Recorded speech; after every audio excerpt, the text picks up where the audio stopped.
Welcome to the Tech Egg. Don't get scrambled. Enjoy the video. In this video, I will explain how to change Hyundai Accent brake pads. First, gather all your tools like a jack stands, a lug wrench, and a C-clamp. Ensure you have new brake pads and any necessary hardware. Always wear safety glasses and gloves. Park your car on a flat, stable surface and engage the parking brake for safety.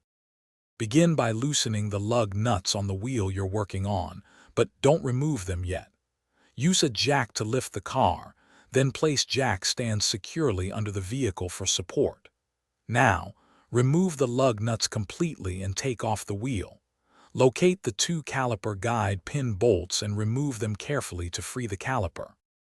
Before installing the new pads, you'll need to compress the caliper piston. Use a C-clamp or a specialized tool to push the piston back into the caliper body. This creates space for the thicker new pads.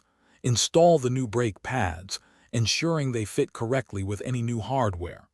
Reattach the caliper and tighten its two guide pin bolts securely. With the new pads in place, reinstall the wheel and hand tighten the lug nuts. Lower the vehicle to the ground, then fully tighten the lug nuts in a star pattern. Before driving, pump the brake pedal several times until it feels firm. Finally, take a short, slow test drive to ensure the brakes are working properly and safely. Thanks for watching. Consider subscribing if I helped unscramble your problems.